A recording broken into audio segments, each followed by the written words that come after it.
Hi viewers, நம்ம இன்னைக்கு ரவா கேசரி எப்படி செய்யறதுங்கிறத பார்க்கலாம். இதுக்கு தேவையான பொருட்கள் என்னன்னா, ரவை ஒரு டம்ளர், அதே டம்ளர்ல ஒரு டம்ளர் சர்க்கரை எடுத்து மிக்சியில் பவுடர் பண்ணி வச்சுக்கோங்க.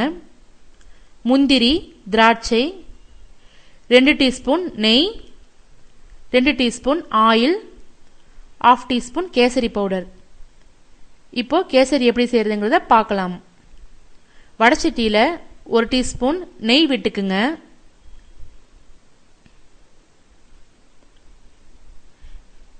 நெய் காஞ்சதுக்கு அப்புறம் ரவையை போட்டு நல்லா வறுத்துக்குங்க. அடுப்பை சிம்மில் வச்சுட்டு நல்லா பொன்னிறமாக வர வரைக்கும் வறுத்துக்குங்க.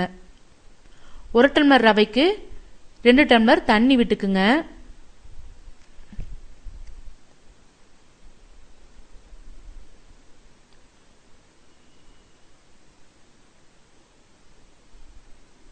தண்ணி கொதிச்சதுக்கு அப்புறம் வறுத்து வச்சிருக்கிற ரவையை போட்டு கட்டி கட்டாம நல்லா கிளறிக்கலாம்.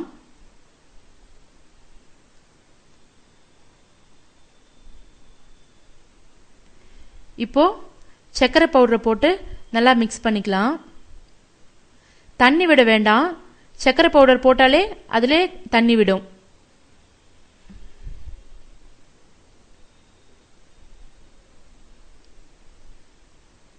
இப்போ அதுல கேசரி பவுடரை போட்டு நல்லா மிக்ஸ் பண்ணிக்கலாம்.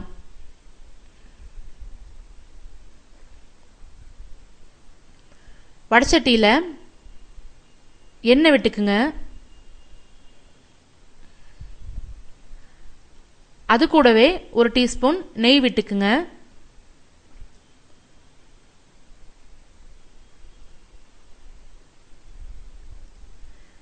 எண்ணெய் காஞ்சதுக்கு அப்புறம் முந்திரி, திராட்சையை போட்டு நல்லா பொன்னிறமா வறுத்துக்குங்க.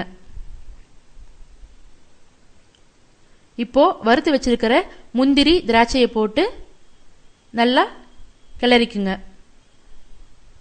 அடுப்பை சிம்மில் வச்சுட்டு கிளறிக்குங்க. இப்போ சுவையான ரவா கேசரி ரெடி. நீங்களும் உங்க வீட்டில் செஞ்சு பார்த்துட்டு உங்க கமெண்ட்ஸ், ஃபீட்பேக்ஸை எழுதுங்க.